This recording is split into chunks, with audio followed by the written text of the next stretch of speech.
Good morning, good evening, wherever you are. Hello, everyone. Welcome to our I think it's our fourth session now, or fourth session of the Diamond Debates on LinkedIn. And there have been some interesting discussions. We're learning a lot more about the industry in this format, I think. So firstly, I want to acknowledge and appreciate the support that we get from Sarine Technologies. For over 35 years, Sarine has asked the industry's big questions, providing advanced AI technology to drive the diamond sector forward. Imagining a more efficient and more innovative industry is central to Sarine's DNA and essential to long-term growth across the entire diamond ecosystem. And speaking of Sarine, today's guest and or today's opponent in our debate, let's say, is David Block. David is the CEO of Sarine Technologies. David, did I get that description of Sarine's? Yeah. Is correct? Yep, that's a good description. Thank you for having me, Avi. It's great to be here. Thank you for coming on. And today we're posing the question: the diamond industry will, our topic of debate is that the diamond industry will shrink in order to survive, and that implies that it needs to shrink in order to survive as a whole. And so, what's your take on this, David? Do you agree with that sentiment? Is that an absolute necessary for long-term growth of the natural diamond industry?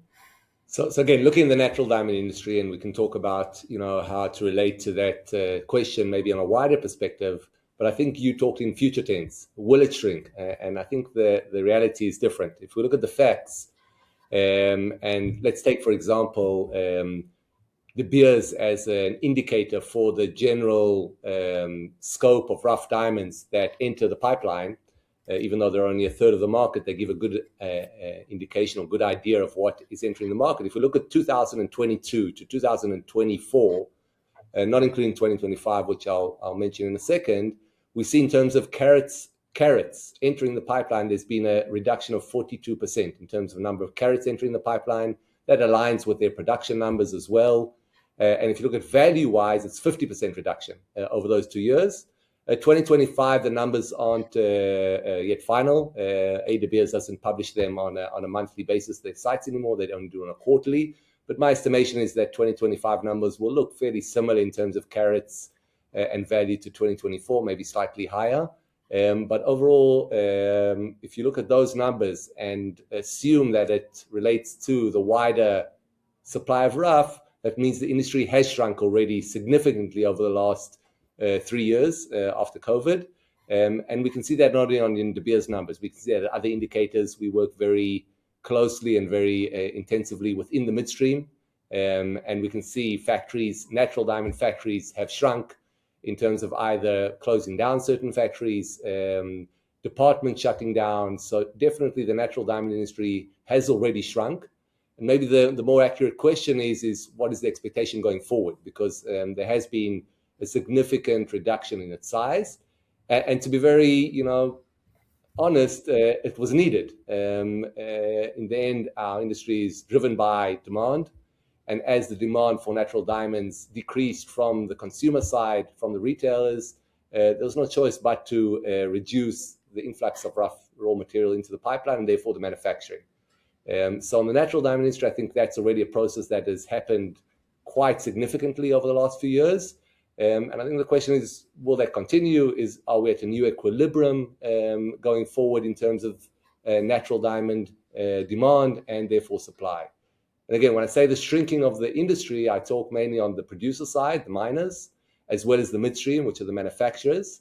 When you get down to the retail side, we need to remember that US, which is the major market today, 55+% of the worldwide consumption of diamond and diamond jewelry, there's, of course, the issue of the lab grown that has a significant presence within the retail side, and we can talk about that more if you want. Well, yeah, I mean, I think for me it brings up an interesting question: is actually how do we measure the contraction of the industry? Is it a question of demand, or actually, when I was formulating the question, I was thinking about the number of players in the industry, and not necessarily I mean, it's all connected, obviously, but you allude to the number of carrots that the industry is playing with.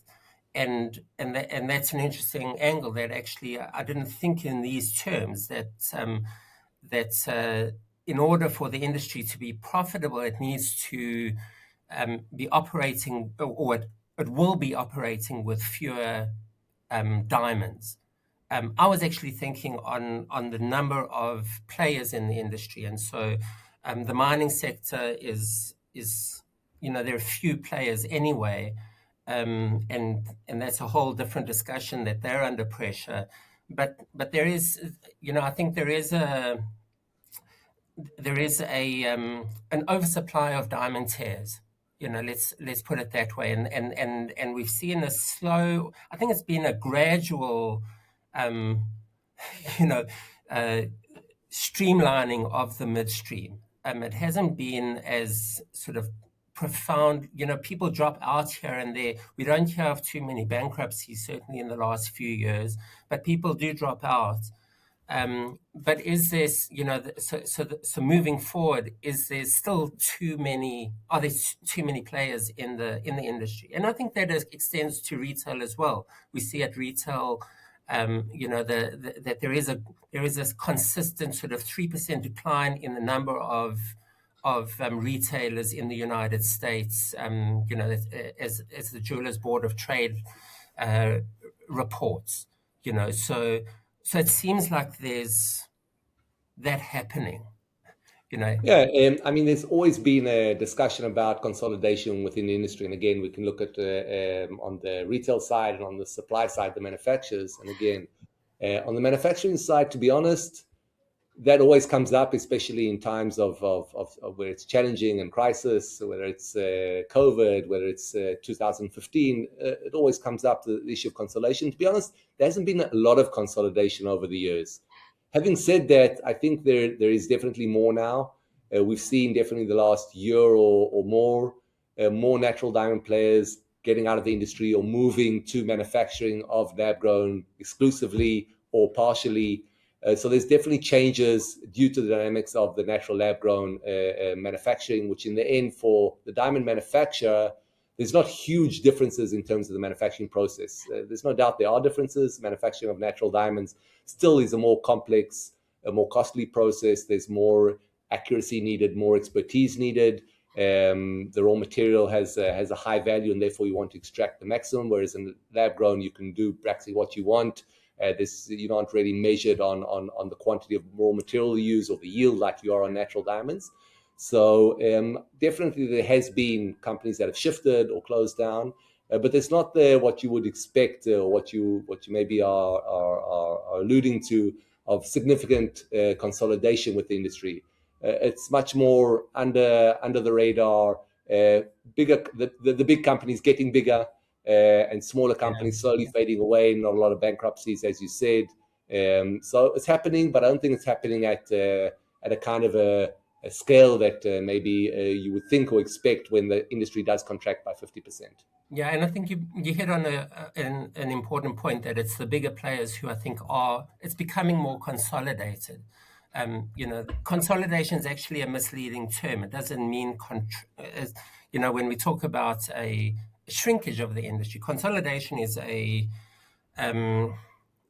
it's when two companies merge or there's an acquisition. That's more sort of the, in my mind anyway, it's what, that's a consolidation. A shrinkage is when people drop out of the industry. And I think that's where, I think, it's very difficult to measure, because I think it's happening more in those sort of Indian cottage industry, or the mom and pops that don't make headlines, that drop out and just close up shop and leave. So it's it does connect to your original point of there being there's less. It's a reflection of lower demand, but the supply is also reflecting lower demand, and so there's less diamonds that are required by the market. Yeah, I think it's, the story is not the contraction of the industry. It goes back to the story of lab grown natural that's been beaten to death. But the demand side, the contraction of the rest of the industry, the natural diamond industry, is a natural occurrence once your demand shrinks, and it's healthy. You can't continue to have the same number of players, the same number of manufacturing as you did in an industry that had a higher demand. So it has to contract in order to continue to be healthy. And I think that's the reality that we've seen over the last 2 or so years. The industry, again, maybe using more positive word because I saw a few negative comments regarding the subject of the discussion. And I think it's a resizing of the industry, right? It's not necessarily a contraction or a shrinking. It's resizing. It's resizing the industry to the current demand of natural diamonds by the consumer. And that could, of course, grow. I mean, we're seeing this kind of, when we look, we're involved throughout the pipeline. We're involved with the producers, the manufacturers, the dealers, the retailers, through our grading reports that we provide today, a lot to the US market. But we see that, there's, over the past 2 years, there's been, of course, that growth of lab grown, which has replaced, at least to a large extent, come on the expense, so-called, of natural. But we're seeing now kind of I don't want to call it an equilibrium, but there's definitely a more balanced now a split between the lab grown and natural. And again, I think where it's going to go from here will impact the earlier parts of the pipeline, the manufacturers and the producers. So we need to mainly look at demand going forward to understand what's happening at the rest, what will happen at the rest of the pipeline. Yeah, I mean, it's actually, I have a question as a side issue on the lab grown in the manufacturing space, but it kind of breaks up our discussion a little bit. And that is, I don't understand why. Well, I understand the humanitarian or the human aspect to shifting one's diamond manufacturing to lab grown because you want to keep those jobs, but is lab grown, is it not, is it, when I think about diamond manufacturing and automation in that space, it feels like synthetics, lab grown diamonds are the perfect tool or the perfect the perfect avenue for automation of diamond manufacturing. And so I'm not sure if that's a long-term solution for all those manufacturing jobs in Surat. So first of all, yes, definitely there is a very high level of use of automation in the lab-grown manufacturing.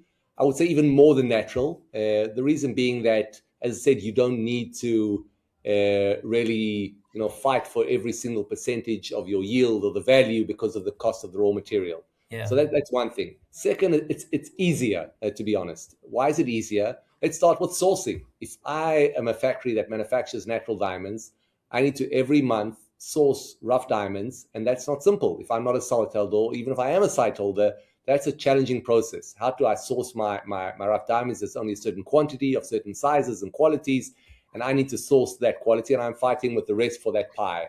Whereas when you look at the lab-grown segment, it's easy to source, right? It's not a challenge. It's not a problem. Yeah. As I said, the manufacturing is also easier. You're not needing to be every percentage point to be concerned about. It's easier. You have more leeway in terms of making mistakes and not paying a big price for that in the manufacturing. So I think the fact that manufacturing is easier, and definitely over the last few years, the margins for the manufacturers to manufacture those goods were also good, even though that's been eroded away over time because of the tight competition at the B2B level of lab-grown diamonds. But still, the manufacturing lab-grown diamonds is a much easier task, let's call it, than the natural diamonds.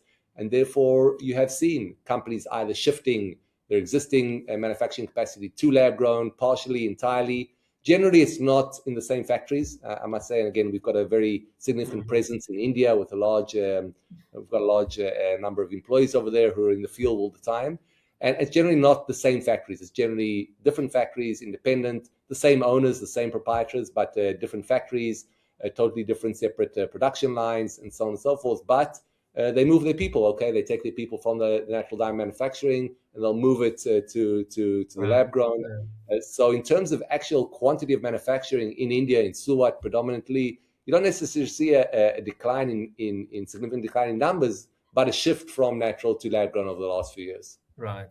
My point is that I'm not sure it's sustainable, because I think there is opportunity for automation in that space. I think the other aspect of manufacturing lab grown is that there's like a commoditized elements to it. It's more standardized, I think. And correct me if I'm wrong, but we talk about the art of manufacturing and the art of understanding a natural diamond, which I don't think you have in the lab grown space. Yeah, agreed. It's a more simple process, as I said.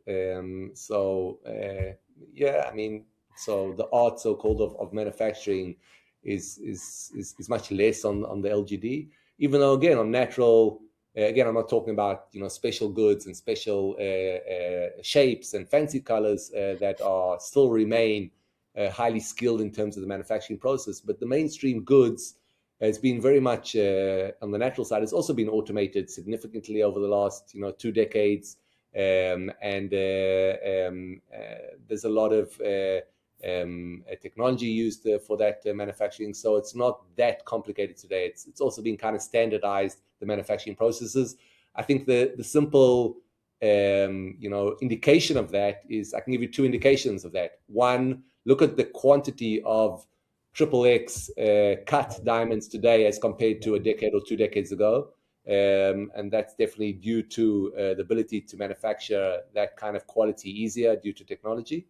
And the second is, look at the quantity of VVS diamonds as compared to VS, where someone might say, hey, wait, but that's to do with what comes out of the ground. And I say, no, it's to do with what you extract from that rough diamond. Do I want to get out of this rough diamond, which maybe have a lot of inclusions in? I can still get a VVS diamond, a smaller one, but I can still extract that now with the use of technology. So you can definitely see that technology has standardized a lot of the manufacturing today. And again, I put aside all the examples of high level of manufacturing, fancy colors, the bigger 10 carats, 5 carat plus diamonds, which do need a high level expertise as well. Yeah, that's very interesting. I actually wasn't aware of an increase in volume of VVS stones, and it makes sense from a market point of view as well, because those lower clarity goods, that segment of the market is being squeezed. That it's been from a retail level even. That you're not seeing the same sort of demand for the. Or that's where lab grown has taken a chunk of the natural diamond market in those, SI high ones. Yeah. It's forced the natural diamond manufacturing and demand side to move to better qualities as well. But that trend of better quality goods already existed before, lab grown became quite a dominant factor, during COVID, after COVID. Even before that, we saw more and more quantities of high clarity polished diamonds, even to the fact that at certain periods you could buy a VS diamond for the same price as a VVS, or sometimes there was enough quantities of VS diamonds available for clients that wanted it. So that happened before LGD, but LGD definitely pushed that even further. Yeah. Why should anyone want to manufacture an high quality polished natural diamond today, or even an SI2?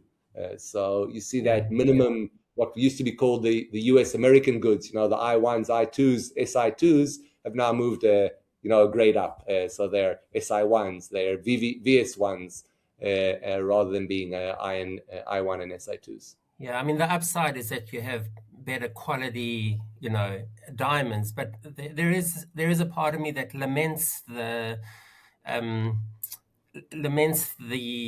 broader range of goods, and again, it speaks to the art of understanding a diamond, and I'm wondering, apropos our question of the industry shrinking, is there, is there a role for that real diamond connoisseur and expert that would understand by looking at it and feeling the diamond where they need a cut, where they need to where they can extract the greatest value of the diamond, and without relying on a grading report, that you can appreciate the beauty of the diamond, without just saying, oh, this is a this is a VVS stone, and it could have been VS. So I think on the manufacturing side, there's no going back, to be honest. And the art remains, as I said, for small niche areas that still require the art of diamond cutting or manufacturing. Right, on a very high-end special stuff. High-end special goods, fancy color goods, the special types of goods that require still significant experience and as you call it, the art of manufacturing. Whereas the mainstream, I think, that train is already, or that ship has sailed, and it's much more a structured, deterministic way. Okay, it's like making a Toyota. It's not manufacturing a Lamborghini custom made. It's still a Toyota, and you make everyone very similar way. So in terms of manufacturing, yes, I think it goes down to how people sell. Okay, the romancing of the stone is more on the retail side of how you sell, rather than the manufacturing process itself, which, as I said, has become over the last 2 decades very much more structured and standardized. Again, mainly due to technology. Again, I have a position here. I think we're responsible to blame or whatever to do for that, but I said that both sailed already. I think manufacturing has become. I don't think it's only a technology issue. I think it extends to people point to the great the advent of the grading reports brought in a standardization of diamond cutting, and that was necessary. It was the industry's benefited from that immensely.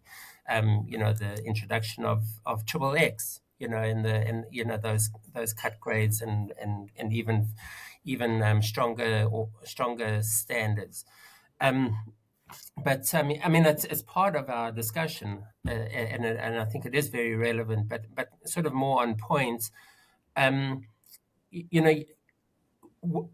what extent, when we think about for the industry to survive, it needs to shrink, and so in my mind, the diamond industry was always a volume game, and that's in the old sort of in the through the last century, that De Beers was pumping out volume and was able to sort of understand the market and adjust its volume for want of a better terminology, to enable this sort of ecosystem that would enable an industry that many people lived off of, and so this contraction of the industry, there's it's obviously connected to demand but I think there is a supply element to it as well, that on the supply side the industry's changed to such an extent that the old models of doing business through that one channel supply chain that it used to have is no longer viable, and so it's because it's sort of more open. There's not space for as many players, and that's where I see this sort of long-term contraction continuing, because there's this overall adjustment to what was, and what won't be anymore. Yeah, I don't necessarily agree. I think in the end, it's first and foremost or only demand driven. It doesn't matter how much rough De Beers or any other rough supplier pushes into the pipeline. If the pipeline can't sustain that because there is enough demand, you end up with what we've had over the years. Oversupply, polished prices decrease, Then we wait until inventories go down and polish prices stabilize, and that means rough needs to decline at that period of time. And then when people feel that things are back to normal, then again a rush to buy rough, over manufacturing, and the cycle continues. So I don't think it's supply driven at all. No doubt the good old days of single or kind of a duopoly in terms of supply are no more.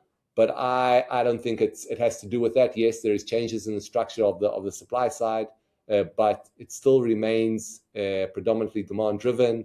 The discussions and what's happening with generic marketing, the Luanda Accords, NDC, you need to create demand on the consumer side. If we don't create demand on the consumer side, it doesn't matter what kind of model or how many players there'll be on the supply side.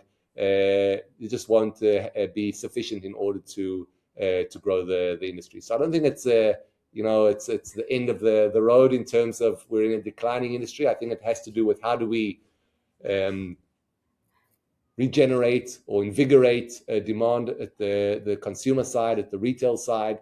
That's where I think a lot of the focus of the industry needs to be. I think there is that understanding. Maybe the pieces of the puzzle haven't yet been put together well enough in order to actually make that happen. But I think that's where the key to return back to growth of our industry lies. Yeah, I mean, again, and I've had this discussion with many marketers in the industry, and they keep thinking that I don't agree with them, and I do. Of course, we need to stimulate demand for the industry to grow, but I think there is a structural issue that the industry is still dealing with, and we see that De Beers is cutting its site holder list. That's partly because of market conditions, but also because of changes at De Beers, but it also reflects that it's not there isn't space for as many site holders. As you mentioned earlier, the industry is consolidating into this scenario of fewer larger players, and I think it also talks to a general shift in the industry's mentality that it's not about volume, it's about value, and it's not about sales, but it's about profitability primarily. You need the sales, of course, but it's that's the sale has to be profitable, and that extends across the pipeline. And I think that correct me if I'm wrong, because my impression of the industry's legacy and history is that it was more about the focus was on revenue, was always on the top line more so than the bottom line, and maybe because the industry was in a growth spurt through the 20th century, since 2008 at least, which is kind of around when I joined the industry, that old model, as I said, has not been sustainable, and so there's been this gradual shift, along with all these regulatory changes and efficiency and the technology that's come into the industry and influence how we do business. That now it's at this juncture where it really needs to be a clear focus on profitability and that's. And even profitability, even at the expense of more sales, because you're going to have less, as we've seen at retail, that there's lower volume of natural diamonds being sold, but there's still money to be made at the retail level from those natural diamond sales. But it's trickling down then to fewer players who also need to, in turn, show their value and not show that they have the volume of inventory necessarily to supply their retailer with consistent suppliers. And then again, going back to the mining segment, the same thing. Look, I think you definitely have a point that. there was definitely a much more significant look at revenue rather than profitability over the years, especially in the midstream. When the industry grows, when things were going up all the time, that's fine, right? So if things are growing all the time, you're looking at your top line, that's okay. When the industry shrinks, you have to look back at profitability. So that's a lot what's happening today. There are a lot of other factors that, of course, cause many of the players in the industry to look a lot at their top line. It's bank financing. You want to continue getting financing, you need to use the money, right? So you don't want to lose your credit line. So there's a lot of other factors that contribute to that. But there's no doubt, I think, in order for in the industry needs to be profitable. If there are too many players in relevant segments of the industry, it's going to be very tough to make money because there's a lot of competition. Not that competition is a bad thing, but there needs to be a balanced level of competition. So I think, again, the industry, everyone looks at it as the industry in a crisis over the last few years. And as I said, I look at it as the industry resizing, and that resizing process is painful for everyone. And once we reach that new norm, I think the industry can get back to healthy numbers across the pipeline. There needs to be a healthy industry across from the retail all the way down to the producers for the industry to continue sustaining. So I think I hope at the end of that resizing or resizing the industry. But we'll look back in a year or two and we'll know where we were on that timeline. Yeah, I mean, you bring an optimistic spin to that, and I think for certain segments of the market, we're at that point. I think there's still a belly that needs to be to be downsized. That's and particularly in that in those segments that we spoke about earlier, that's those more commercial sort of focused retailers and suppliers, and the miners don't have a choice of what they bring out of the ground. But I think, because they, if their operation is focused on high volumes of commercial quality goods that are not selling, they're obviously coming under pressure, and the threshold of keeping a mine open is becoming higher and higher. And so I think in that segment of the market, I think we still have some way to go. Yeah, there's a lot of let's call low quality rough that is challenging. What do you do with it? I mean, as you said, the miners, it comes out of the ground. It's part of their revenue stream. And without that, selling that, it becomes very difficult just to sell the better quality. So what do you do with that? And I said, what we see, and I'll just give you a small example of what we see, how the market adjusts to that new reality. So you'll take a 2 carat low quality rough diamond. So 10 years ago, what would you do with that? You would try to create a fairly low quality, bigger, let's say 70 pointer, 80 pointer main stone, and then a few other smaller, maybe fancy shapes of higher qualities. Today, what you see people are doing with that same diamond, which is low quality rough, you'll see them manufacturing 20 or 25 5-point polished diamonds. So they are readjusting what the market needs, because there's still a demand for high quality goods, even in the smaller sizes.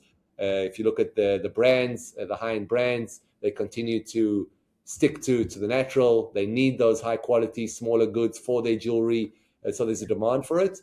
And therefore, people who, if you would have told someone 10 years ago to take a 2 carat and chop it up into 25 or 20 smaller 5 or 3-point polished diamonds, they would look at you and say, where have you come from? So that's what happens today with a lot of those kind of goods, because there's no need for a 70, 80, 90 pointer I2 diamond anymore. There's no demand for that. So they have to change what they do with the raw material. There's still an ability. Of course, that reduces prices, because what you get from those 10 or 15 or 20 smaller, cleaner, polished diamonds is less than what you would have got from that larger, lower clarity diamond. And that's why rough prices in certain categories have dropped dramatically. If you look at certain rough categories, prices have dropped 50, 60+% over the last 2-3 years. Yeah, I mean, everyone sort of points then to we need to invest in marketing and we need more category marketing, which of course we do. But can the industry reclaim those segments of the market through marketing? Is it as simple as that? It feels like you need a bit more. I don't know. I guess marketing has become like a generic term, for the for the industry. It's like this Let's not call it marketing thing. then. You need to create demand. That? What was that? I said, marketing is a very fuzzy word in my mind. I like to talk about creating demand. How do you create demand? How do you create demand at the consumer level? How do you create demand by the retailers? That's what needs to be done. How do you do that? Is it marketing? Is it different products or new innovative categories that the industry should bring to the consumer? I don't know. I'm not a retail. I don't come from a retail perspective, even though we work with a lot of retailers and hear their inputs. But the main issue is, how do we create that demand? How do we rekindle the demand for diamonds, natural diamonds? While we have a category of lab-grown diamonds, which is a totally legitimate product, which is being sold by the same retailer who is selling generally the natural diamonds. It's not different entities selling, it's the same retailer.